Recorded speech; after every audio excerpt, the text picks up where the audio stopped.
And a tag out to Nick Curry.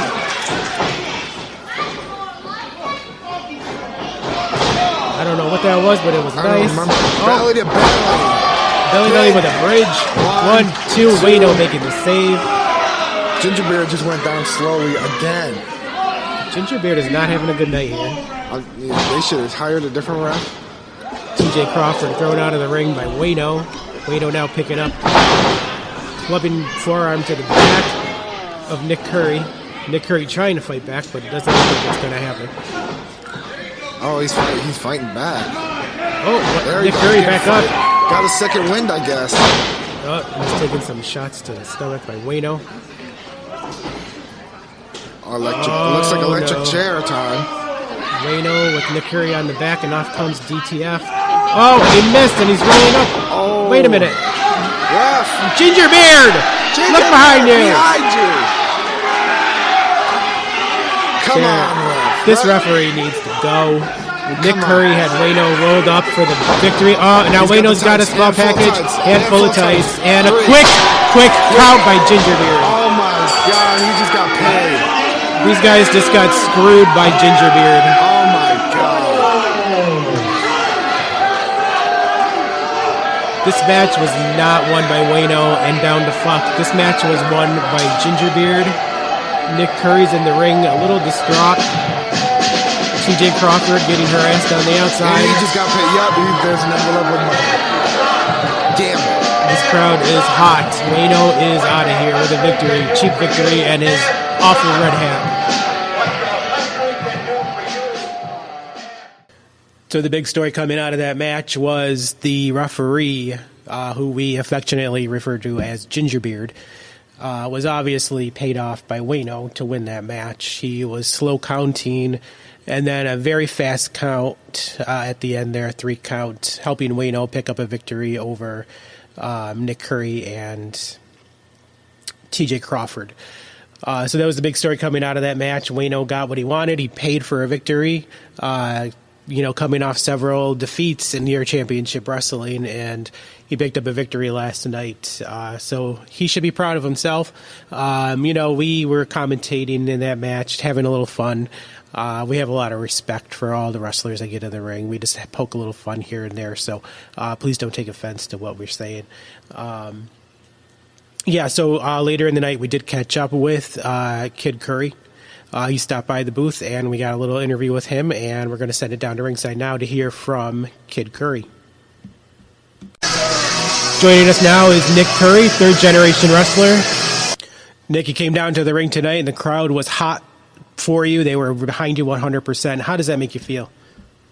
Oh, it was pretty good. I mean, the first time here with the gauntlet match or the triple threat match, I forget which one it was. Probably about 5 people or so. It was a lot. I never done something with so many different people.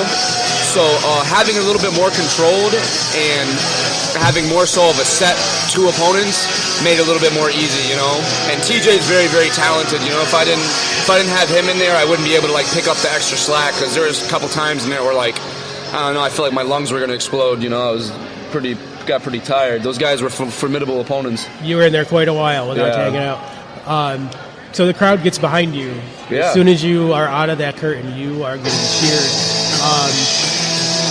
And they probably don't know too much about your background, that you're a third-generation wrestler.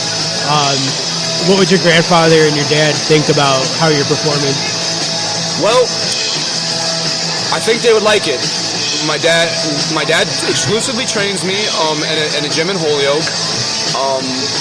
This is all Jack Briscoe, Dory Funk, that type of wrestling, similar to New Japan, maybe a little bit similar to NXT. So that's where I derive my style from. My grandfather was a brawler, big time brawler, a heel. So he's more bruising, brawling, and sprawling. My father was a high flyer. I'm kind of a mix of all. But I idolize myself after a guy like Jack Briscoe, but I think they would be proud of it.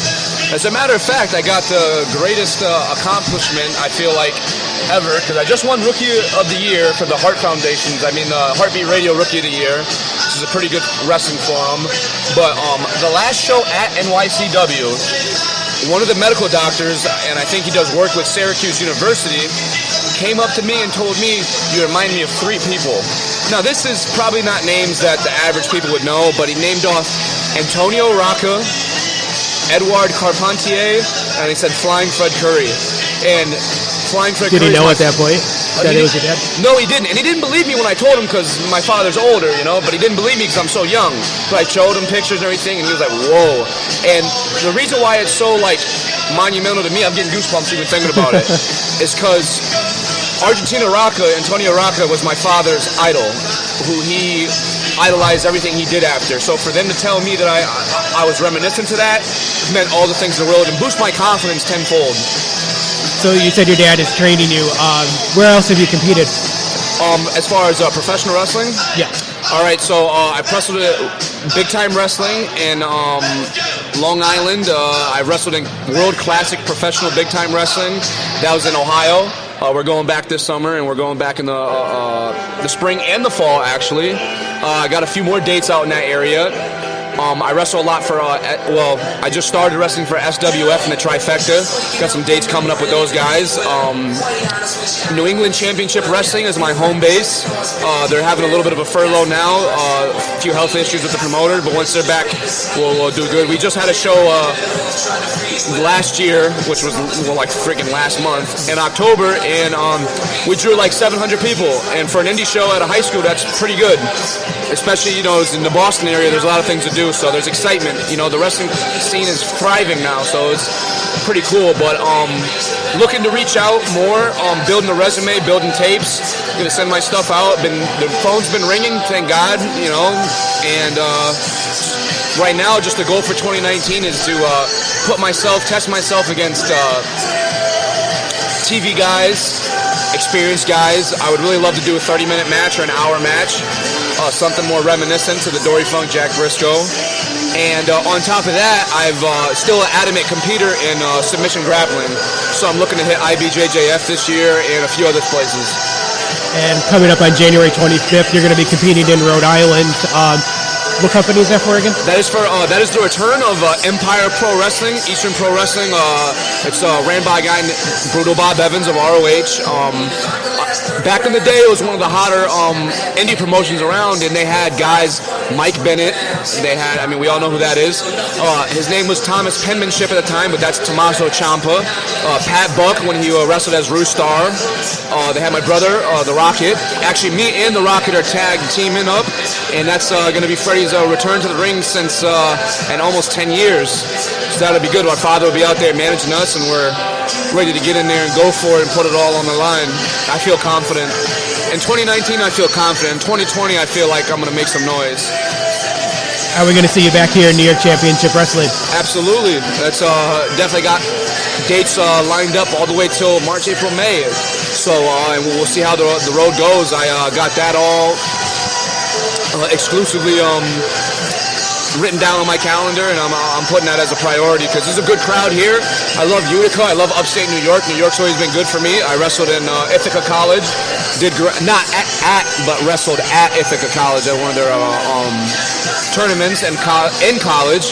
So it's always been nice to come to upstate New York, and it's a beautiful country. So why not?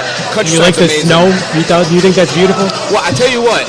In Hartford, where I'm from, there ain't no snow on the ground, so it's depressing me. I had to go through Christmas, the first Christmas ever, with no snow, so I was ready to shoot someone. And I didn't even get to watch the Christmas Story. So, what the heck? When I saw the snow in Vermont coming over, beautiful, breathtaking. Definitely want to get some property around here one day in the future, for sure. You're a glutton for punishment, I guess. Yeah, I guess so. Coming up soon, New York Championship Wrestling should be introducing a singles championship.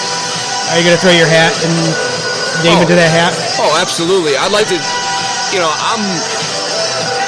on or off TV, a cage, 3 ropes or 4 ropes, I'm looking to do everything that's coming my way. This year was harder. Last year was harder. Started off slow, but got very, very fast.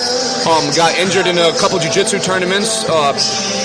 Sprained my ankle, tore my meniscus, but I fought all the way through, and I didn't wilt at all. I wrestled through, placed, won, did my thing. Still went out to go to wrestle Bobby Fulton from the Fantastics in Ohio with a torn meniscus in front of 2,000 people. Performed. I got the win over there. We actually turned it into a tag match because Pitbull, Gary Wolf, and a guy named Robbie Superstar came out. So we tagged up against them, and it was great. So I'm looking to really go for broke this year. I want to anybody and everything. So absolutely, I'm throwing my hat in there. Who on the roster of New York Championship Wrestling do you want to face the most? Oh man, the most? Oh boy. Well, I tell you, a guy who kind of like rubs me a little bit funny is that HVO guy. I mean, he's kind of I can't stand cocky people, so that bothers me, you know. And I'd like to hear him submit and cry. But above and beyond that, I'd say another guy. I'd like to pull Fox Vineyard through his hoop. I think he's got a bad attitude, and I think he needs to be. I think he needs to be humbled, and I'd love to do that. But pretty much everybody. I like to test myself against everybody, and I'm just looking to get better with every match and every opponent. So the more people, the more styles I wrestle, the better I'll get, the more I'll see. And that's the only way to get better, is by actively competing live. So I'm looking forward to that, but everybody. But the names I mentioned are two that reminisce with me the most.